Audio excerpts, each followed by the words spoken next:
Let me just share my screen real quick. Okay. All right. Can you guys see a list of reminders here? Let me make this bigger for you. Good.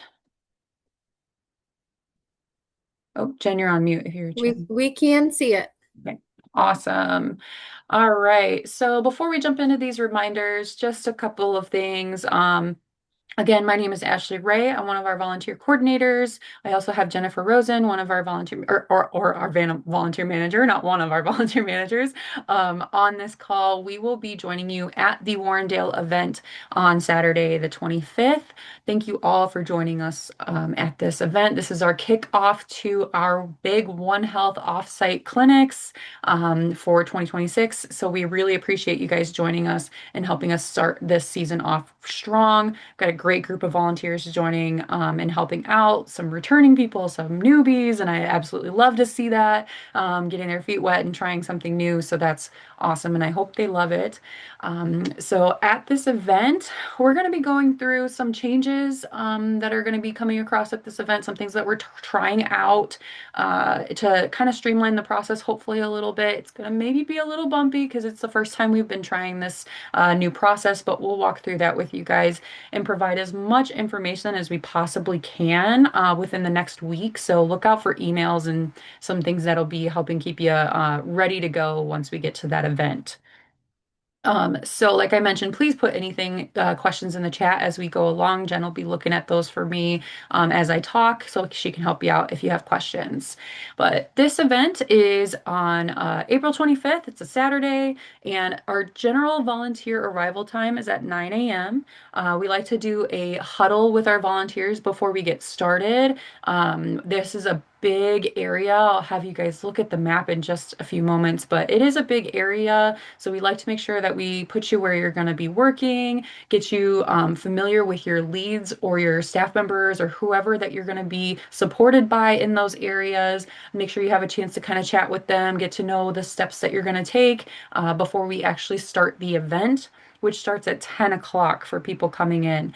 Now, if you've ever been to one of these One Healths before, you probably know that there are people waiting, they're getting ready, they're really eager to get their services. We will be providing vaccines and microchips and pet food at this event. So people are really eager to get those items usually from us. So sometimes we have some people waiting ahead of time. It's another reason we like to get there early so we can just make sure that everybody is where they need to be.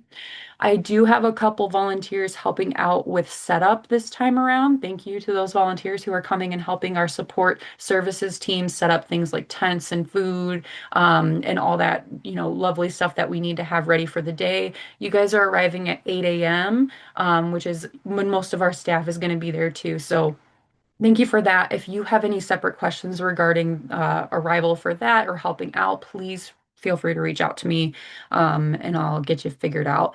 And those setup volunteers too, if you would like to hang around for the event afterward, you have, extra time. I know a couple people asked if they could stay and help. If we have stuff for you to do, we'd be happy to have you. So just check in with one of us after setup and see if, there's a spot for you to hang out, and if we can have you, we would love to. Okay.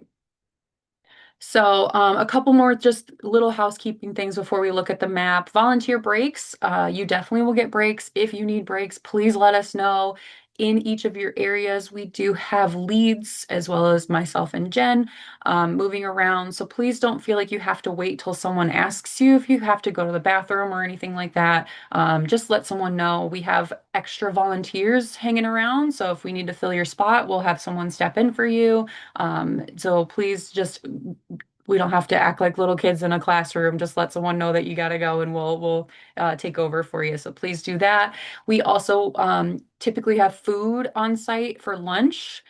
So if you would like, I believe it's typically pizza, and I'm assuming that it's going to be pizza this time around, usually provided by Buddies, who's a good partner of ours for these events. So I like to let people know that ahead of time, just in case pizza's not your thing, or you want to bring something, you're more than welcome to do that too. But there probably won't be any sort of, fridge or anything like that. So just make sure that it's items that can keep in a lunchbox or something if you prefer to bring your own meal for that. Um, and we'll look at parking on the map here in a minute.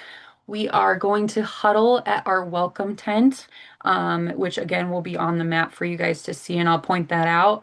And all of this information will be included in we call it a run of show document that we send out to everyone who is registered before the event. So on top of this virtual tonight, you will receive like a packet in your email of just everything that I can possibly give you so that you feel prepared and reminded of the things that we talk about tonight. So you don't have to remember all these things. You'll get that later too.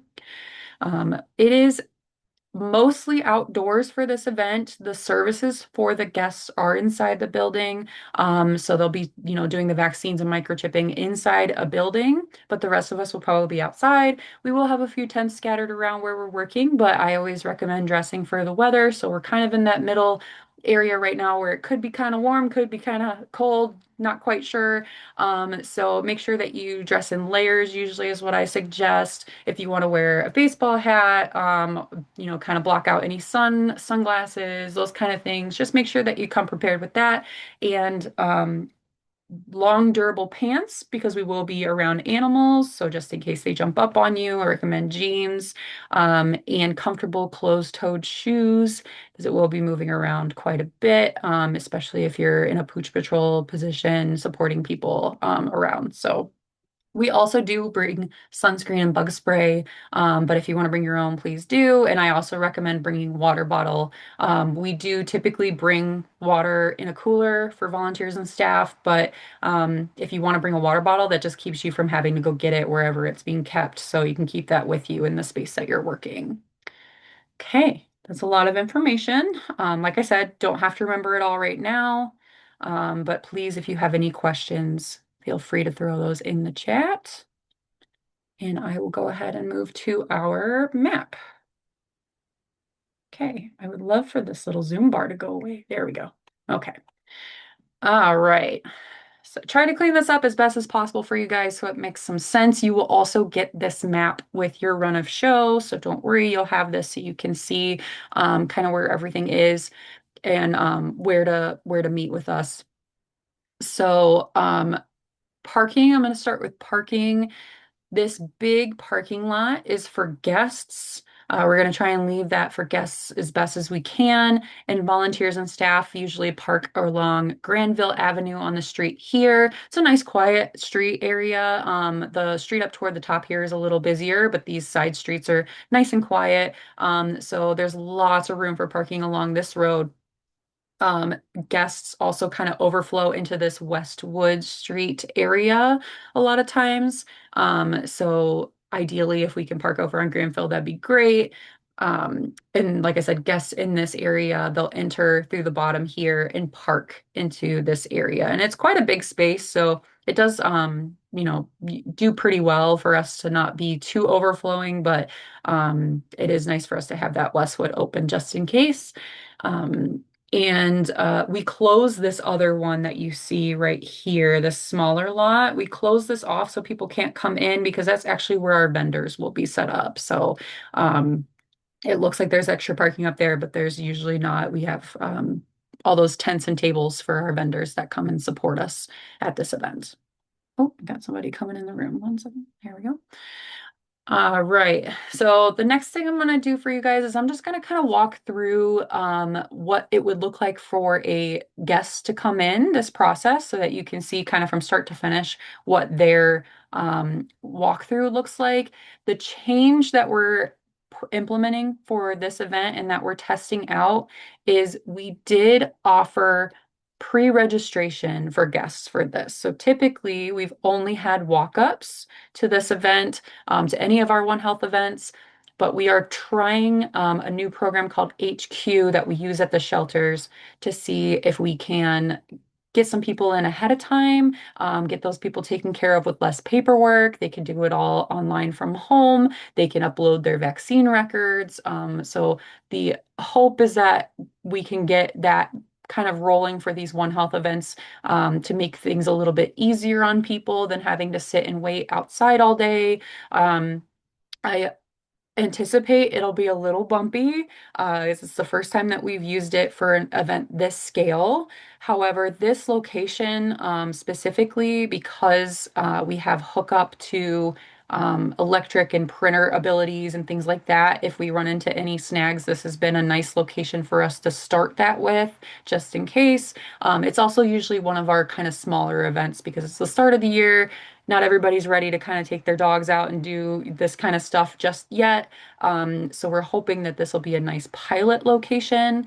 Um, in we're like I said, we're anticipating it be a little rocky, so I appreciate you guys in advance working through that with us while we figure out what this looks like. A special thank you to our leads team. We've reached out to quite a few volunteers who are willing to help be leads for this event and kind of take a hold of a piece of each of the map areas and kind of help the volunteers in each area. So that's a huge help as well because they've been looking through this HQ system, giving us feedback on how we can try to improve it already before we even start. So thank you guys. I know a couple of you are on this call, so thank you so much for that. All right. Any questions before I move forward? We got anything? Okay, cool. All right. So typically, guests, when they come in, they're going to come through this entrance down here at the bottom where it says 2-4 volunteers and come in and park in this space here. One of the things that we added in this year is an extra welcome tent that is placed here by our vendors that will kind of serve as a wayfinding station for anyone that's entering the event. So they can kind of make a pit stop here. The volunteers here will be making sure to kind of catch people before they move too far to make sure that we get them to the right areas. Our volunteers who are helping in the parking lot too can assist with this a little bit. If they catch anyone in the parking lot, it looks like they're struggling. If they're having mobility issues, if they look like they might have a reactive animal, or if they have a cat, there's different spaces for them to go to depending on what their situation is. So we want to kind of try and catch some of that so people don't accidentally end up in the wrong line, end up in the wrong place before they get too far. So welcome tent will determine if these people, and we have an FAQ sheet to keep here for you guys, so that'll help, and we'll send that out as well. And we'll have some copies on site, but they'll kind of figure out, are you pre-registered? Did you use the pre-registered system that we were implementing, or are you just a walk-up? Depending on what their answer is, they will go this way toward the check-in tent if they have not pre-registered. And if they have pre-registered, they're going to go in between the buildings here where this other line is toward the payment tent. Because everything else is pretty much taken care of, we're going to have their paperwork ready to go. If they pre-registered, we'll have that like all set up because we've already got that information for them. And essentially, we're going to be just checking them in here and sending them into the building for services. That's the first portion of the day from 10 to 12. That's the time frame that they signed up for. So we're trying to get them moving through early. And then people who are walk-ups, we did have on the flyers and things that go out that walk-up starts at 12 o'clock. But again, we might be having some people who arrive early. They've come to this event before. They kind of don't know the changes happening, or they're really eager to get a spot in line and they kind of don't know that that's not going to happen this time around. So we are anticipating that people are going to come anyway, and we'll check them in still, get them on a list, give them a sticker that they know what spot they're in line they are. And then we've got this nice big green space that they can hang out until we can get them in. So depending on how many people have pre-registered, we might be able to send a few in, between people showing up for that and try to get them still moving so that they're not waiting too long. But we'll provide good customer service and all that while they're waiting. Okay. Oh, go ahead, Jen.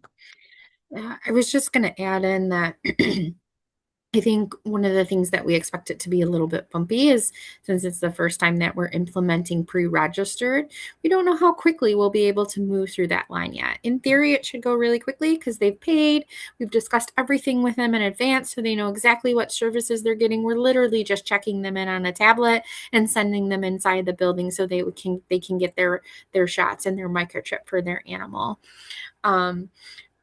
The whole purpose of having that check-in tent is, again, like Ashley said, sometimes people don't know that they could have pre-registered, and we're trying to get about 50% of our guests pre-registered and the other 50% of the guests just still walking up. So that way we're kind of spacing out when people arrive and kind of limiting one big line that lasts the entire time of the event. So um, again, it's really to kind of limit the wait time, let people know that they'll be serviced.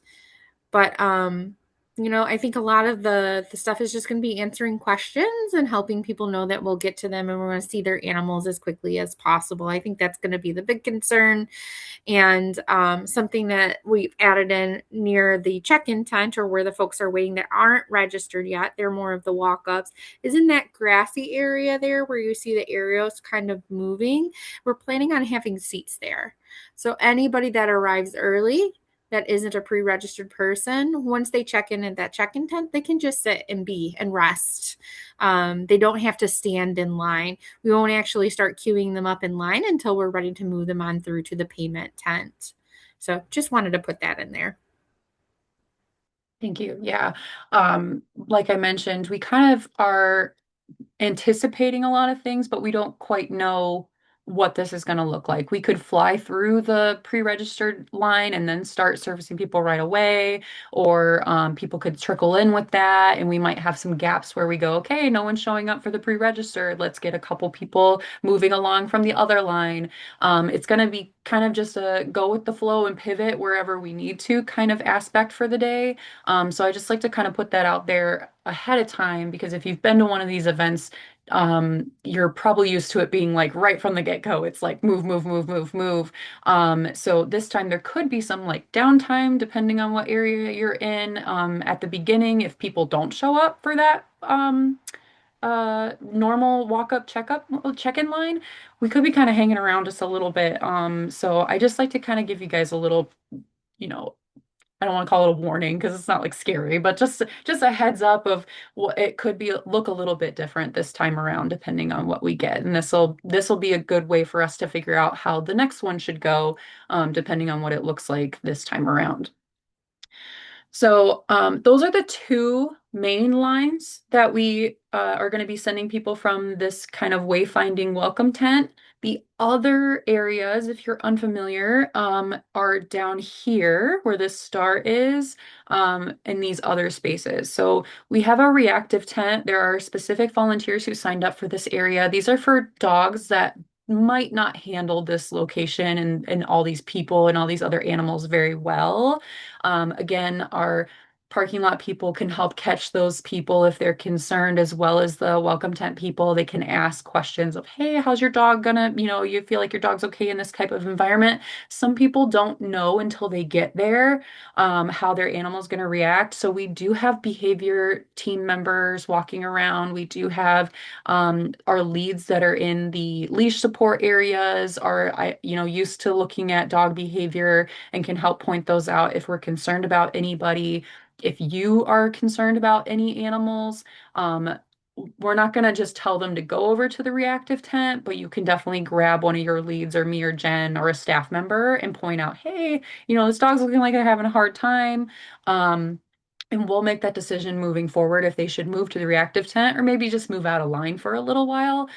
Each case is a little bit different, but reactive is for those guys who are really, really going to struggle, and we want to get them isolated away from the other animals and get them out of there as quick as possible. So we can potentially send them down here.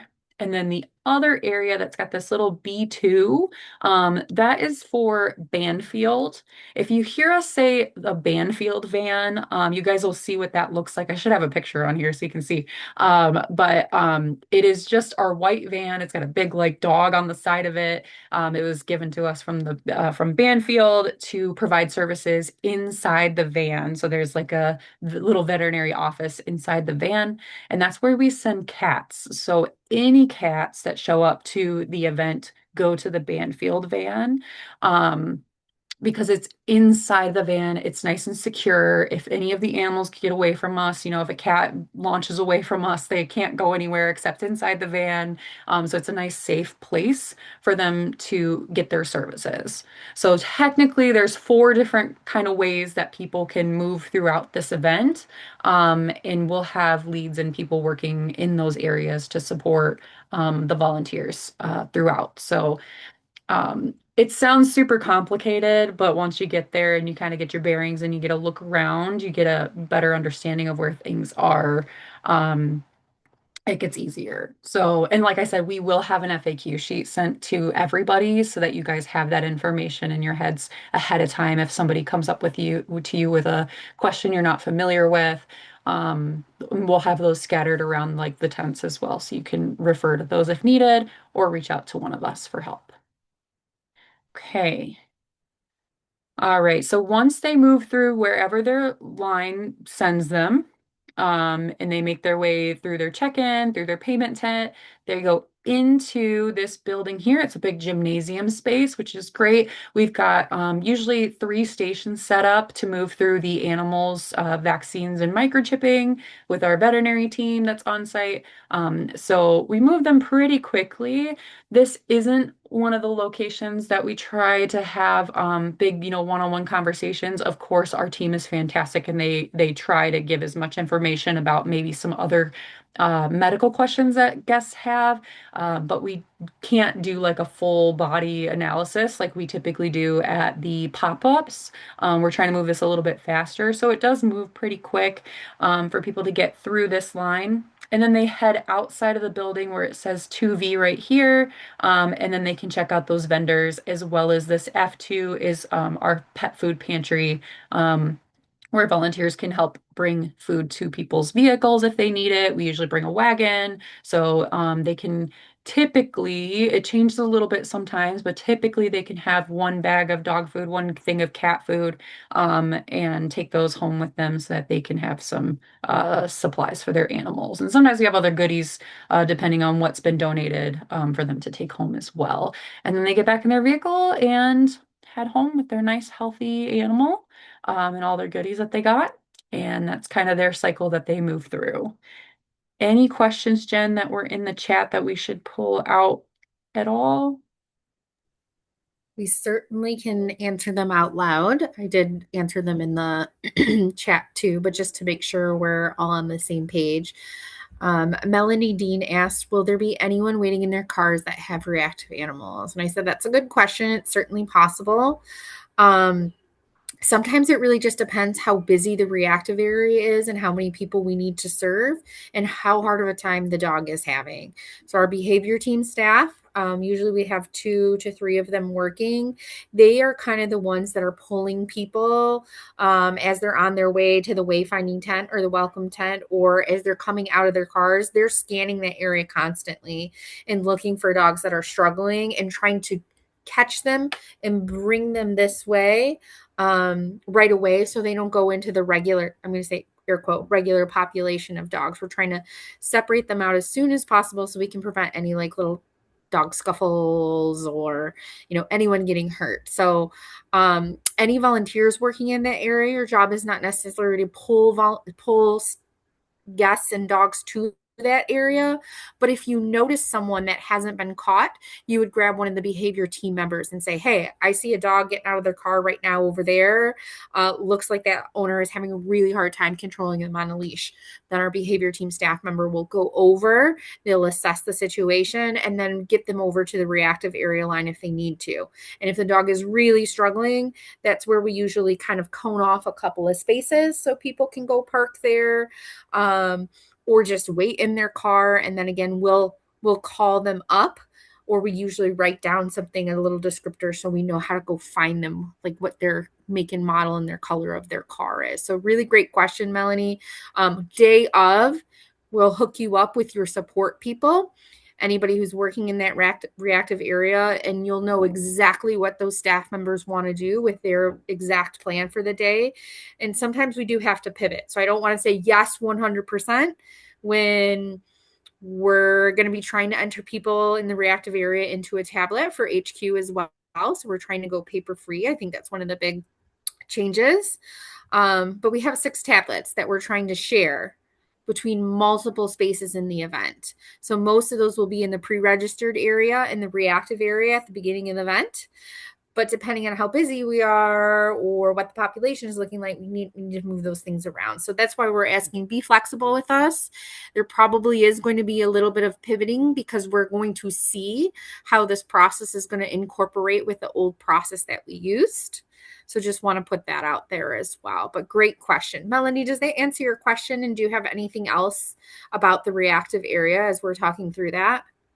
You can No, feel that free was to. it. That's perfect. Thank you. Okay, you're welcome. I was gonna say, feel free to come off mute, guys. The other question was from Len Homer. He said, will there be a runner working in the walk-in waiting area to notify people to move to the payment tent? So again, just reading my answer out loud in case people aren't keeping an eye on the chat. Yes, we will. I'm kind of going to lean on our volunteer lead, Allie Gomez. Thank you. She's kind of agreed to kind of work up in that area, supporting volunteers that are in the lease support role between check-in and payment. So we'll be utilizing the lease support volunteers, utilizing Ali Gomez. So when we're ready to start queuing up those people to get them to the payment, again, everybody is going to think, if you've been with us before, think of a couple years ago, we had like the little stickers that people wore on their shirt that said 1, 2, 3, 4. It kept their place in line. We'll also have like a little sign-in sheet at the check-in tent, where we get the person's first and last name and their phone number, and then the number that we've stuck on their shirt. So that way, when it gets time to queue those people up, we have both a paper record and we can verify who they are on their shirt. So it doesn't matter where they're sitting in that green space. We'll start saying, okay, we're ready for, 1 through 5 to queue up and get in line. And that white arrow that you see, top there, where the LS, yep, that's exactly the one. That's exactly where they'll start queuing. And I see us having a lease support volunteer right at the front of that line and then ushering them over to the payment tent. We may not need that if we're waiting until all of the prepaid people are done. It might just be great. Let's just queue everybody up. But again, it's going to be a little bit of play it by ear. Like Ashley said, say we get a huge chunk of our pre-registered people and then we have a few no-shows. Probably unlikely, because the bonus of pre-registering is we collect payment. That's also a little bit intentional. Trying to collect the payment in advance allows us to know that people are probably going to come because they don't want to lose their dollars after they've paid for a service. So that's a little bit intentional on our end. Not that we have a ton of no-shows. We wouldn't expect that because it's a walk-up. But the other bonus of the pre-registered is there actually is time slots that people register. So the first 2 hours of the event, they're broken up like, okay, I'm supposed to, these number of people are arriving at 10:30. The next number of people are arriving at 11. The next number of people are arriving at 11:45. So again, trying to control how people are coming to the event and staggering people who are getting services as much as possible, because that allows the wait time to go down. That helps our dog friends remain calm. It's less stressful for the owner. It's less stressful for us because it's kind of like we're slowly like, oh, go ahead, stop. Go ahead, stop, right? Easing that line, but not everybody's all in the space at one time. So obviously the people that aren't pre-registered, there will be a little bit of the wait, but we're still hoping that less than other events, because a good portion of those people who are planning on attending are now pre-registered. We're serving the exact same number of people that we did before. The goal was 250. We are aiming to serve around that same amount. Up to 100 people can pre-register. So gave a little bit more information there, Len, but it just kind of, again, explaining that process. Does that answer your question?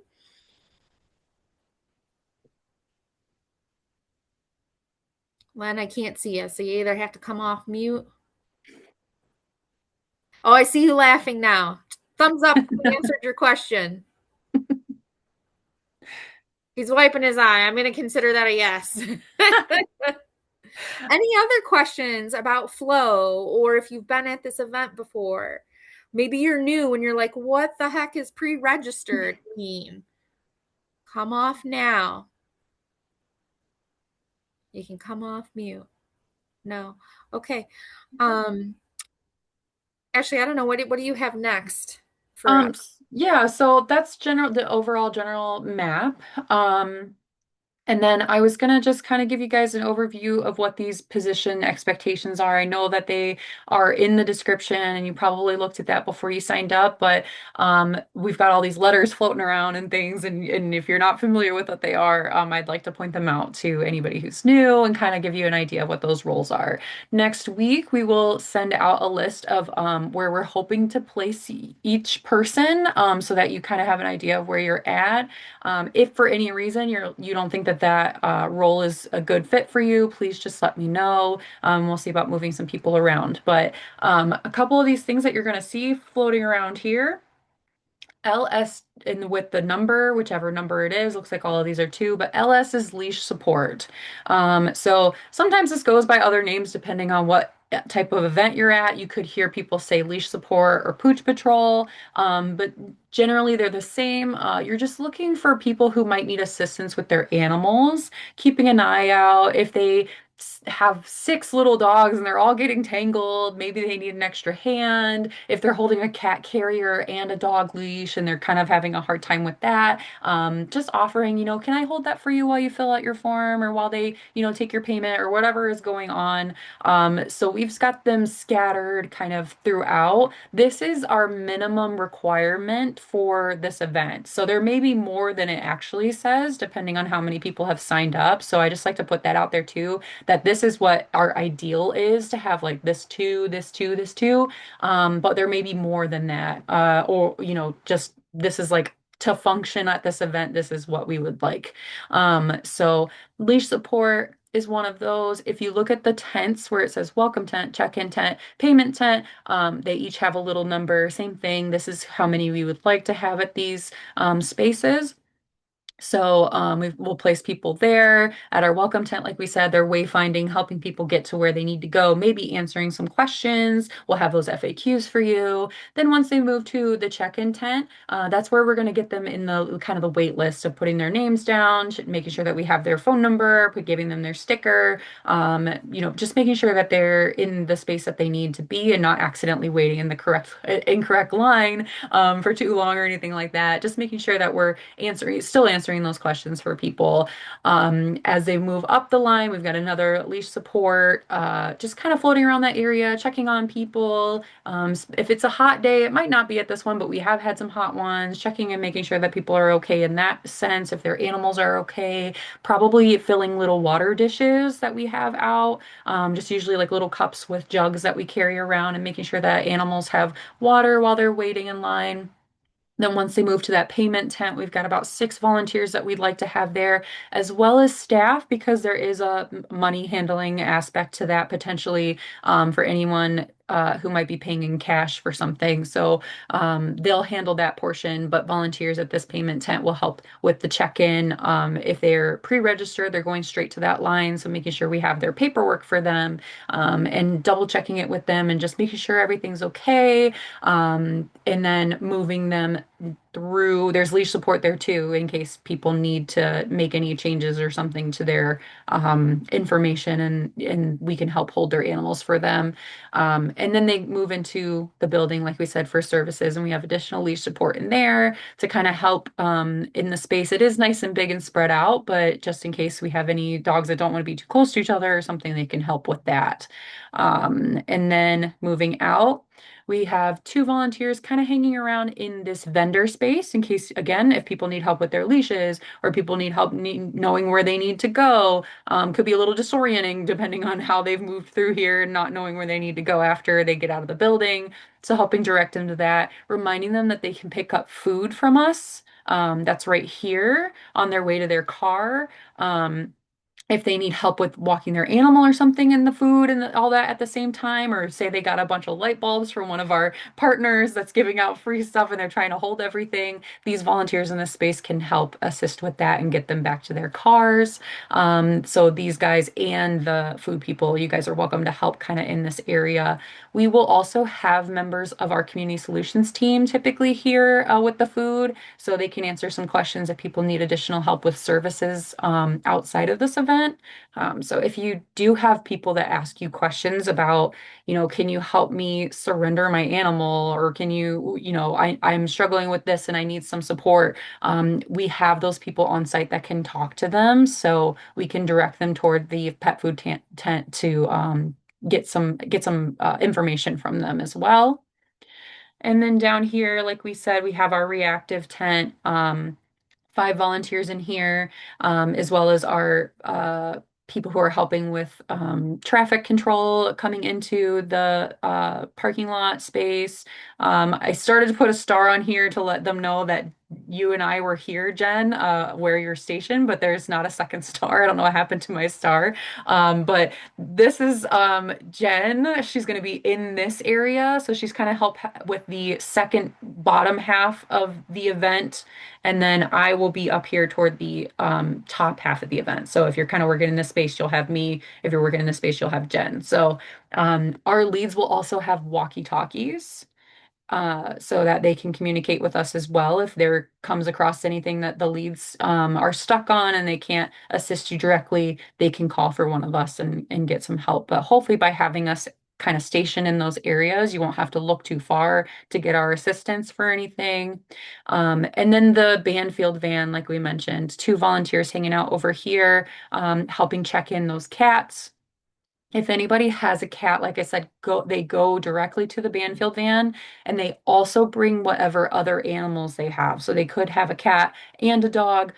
We get them in that space. So those volunteers are helping check them in, but also kind of helping keep an eye on the space. If anybody needs a chair, if anybody needs to kind of separate a little bit, they'll kind of help with that process as well. I think that's all of them. Yeah. Okay. Any questions on any of the roles or duties that are on this day? Feel free to come off mute or chat if you have a question. No? All right. I'm all for that. Cool. Okay. All right. With that, I think that that's pretty much everything that we were looking to cover for this. Jen, was there anything that I missed? I don't think so. I just realized I made a mistake though. I misspoke when I said leash support lead was Allie Gomez. That's actually Brie Patrick, who is not on this call. Allie Gomez is going to be the lead at the payment tent and kind of oversee and support there. Allie also will support anybody with bilingual needs as well. So she speaks Spanish. This isn't a huge, we don't see a ton of Spanish speaking guests come to this particular location, but sometimes we do. And we always like to have people on site just in case. We don't ever want a language barrier to be the reason someone feels uncomfortable or feels like they didn't get the right services for their pet. Want to be able to really answer their questions and meet their needs. So thank you, Allie, for being here to do that. Another thing that I thought of too when I was thinking about that and runners, this was a good question that came up in another one of our meetings. What if someone is pre-registered, but then we realize that their dog is reactive? And while people can tell us in advance that their dog is reactive when they pre-register,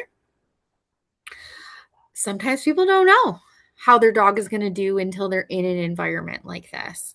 So our leash support volunteers will also help move paperwork from the payment tent for anybody who's pre-registered to reactive if that is needed. So again, I see Allie Gomez kind of helping support, giving that to a leash support volunteer and having them run back and forth. So because I think when we talk about runner, leash support are those floaters, runners. It's really make sure we're improving that customer service experience and making sure people's dogs aren't getting away from them. The dogs aren't jumping all over other people or we're starting fights, or if they are, we're alerting either me or Ashley so we can get the right people over there to support. So no one has to be know all the answers or be perfect at any of their stations. It's just knowing who your point person is. And like Ashley said, next week we'll have assignments of where you will be working on the map, and how you'll be supporting.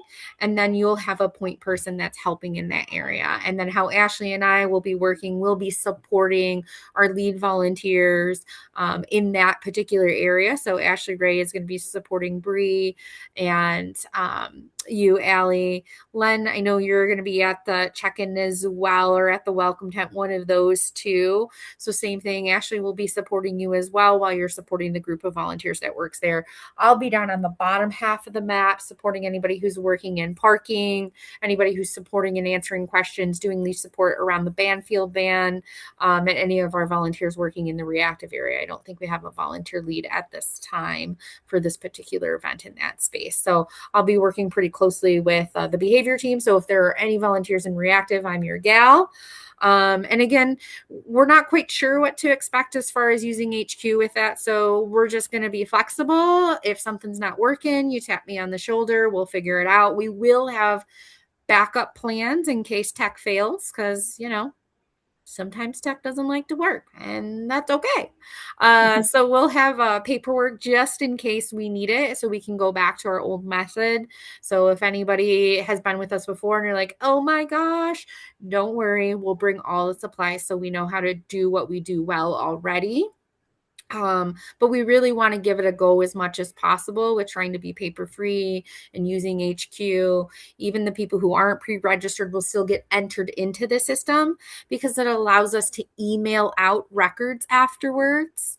And it makes sure that we don't have to enter anything into our system afterwards. So all other events when we weren't using HQ, all of that pre-filled out paper, like that hand filled out paperwork, well, that all had to be entered in, all 250 or 300, or if we were talking about, what was that, Clark Park last year, 500 and some records are all had to be entered in manually. So that's kind of what we're trying to do it and why we're doing it. So bear with us if the tech is a little bit bumpy, or we're learning on the fly too how to enter some of this in, because in theory we feel like we've got a good plan, but it's always different when you try it out the first time in reality. So thank you for coming on this journey with us. Again, not saying any of that to scare anybody, but just want to be honest that, sometimes even you might look at Ashley and I and we're like, you know what?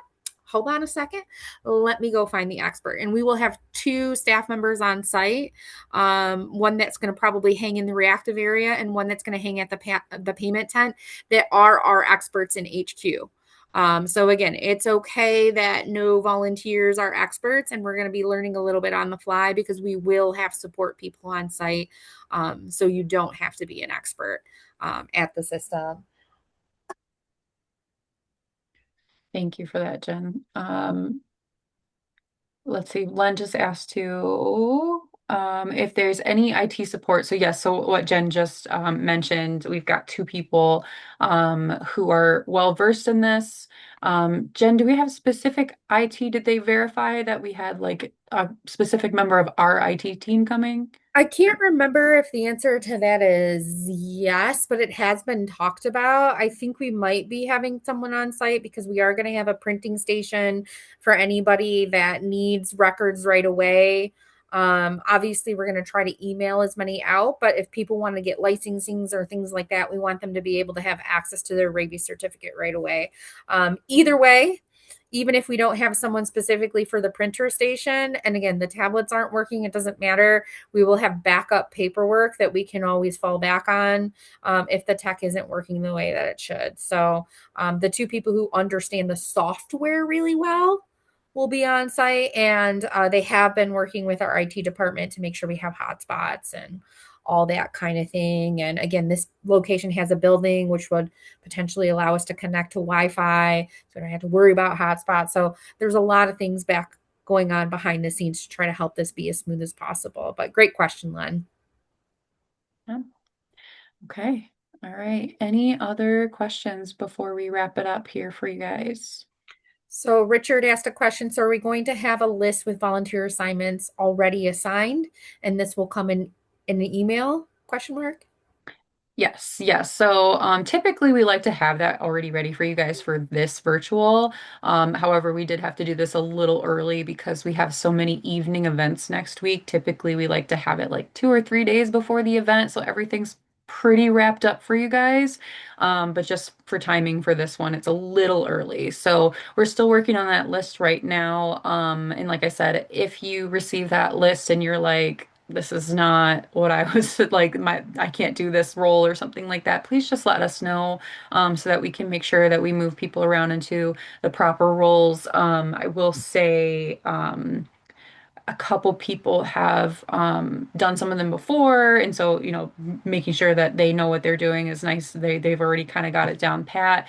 If you're new and you're unsure, just reach out to one of us. We're more than happy to talk you through it, give you a little bit more in depth of what that role looks like if you need it. I know we breezed through them, so if you're looking for some more information, please feel free to reach out to us about it. All in all, this is a super fun event for those who haven't been here before or haven't been to one of our One Health clinics. This tends to be like an easier, one of the lighter lifts as far as serving the community. So that's another reason why we're piloting HQ here. It's not like going to be Palmer Park or Clark Park, trying those more heavy hitters right from the get go. But the best thing about these is you just get to meet folks who love their animals so much and are so grateful that we're coming out, meeting them where they're at in the community, offering services at an affordable price. It's really helps the people out who have multiple pets. Mhm. Um, Sometimes they can't. I mean, it's getting to where it's cost $200 just to go in and get your exam and your normal vaccines. That's a lot. So we want to make microchipping and preventative care as affordable as we possibly can. Transportation can be an issue.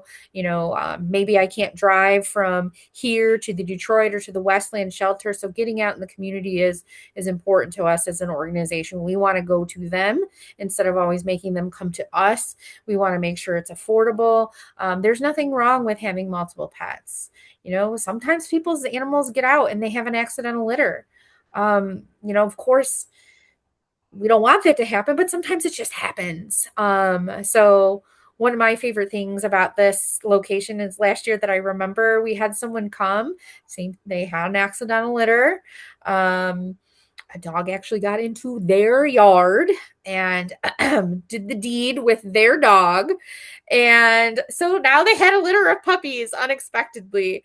So, they were doing the right thing. They were bringing these animals in, they were getting them microchipped, they were getting them vaccinated while they were looking to find homes for them. These baby puppies were nice, fat, little round bellies. They were super social. So we had like a parade of volunteers helping parade these puppies from station to station around the event. And then, I ended up having a conversation with them and said, hey, like, I know you're doing your own thing, you're rehoming these, but would you like any help? Because maybe Michigan can help you with rehoming your puppies if you're interested. And she said, oh my gosh, yeah, like I think we have a homes for few, but not all of them. And so I actually took down her information and I spoke with the shelter teams who were able to get in contact with her and set up over time appointments for her so she could bring in these puppies to get them spayed and neutered and kind of take that cost off of her. She did end up placing a few more on her own, but I think we ended up placing three of the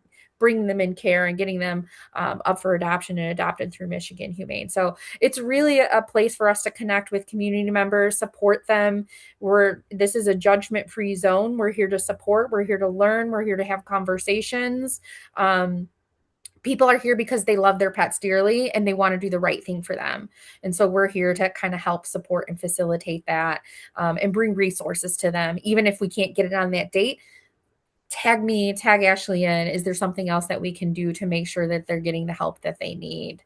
We don't expect you guys to have the answers to those things. So thank you again to anyone who's planning on coming out, giving this a try for the first time or coming back for more. They're coming back for more because they're fun, guys. So we really, really appreciate it. And Ashley and I are looking forward to this, learning the new tech, trying the multiple lines thing here. And we can't be more thrilled than to be doing it with you guys. So thanks.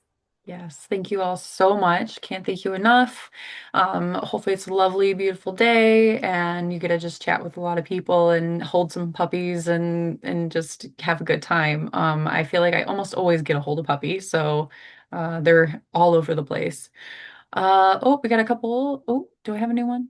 Oh, just thank yous. All right, awesome. All right, thank you guys so much. And keep an eye out for those emails. They'll come directly from me next week. So just keep an eye out for those. And at any time, if you have questions, please do not hesitate to reach out to Jen or I about anything that comes across your mind, or you have, a thing that you think might not go well or something as you're analyzing it. We want to hear that so that we can try to work on those issues too. So. Thank you very much. I'm going to go ahead and stop our recording.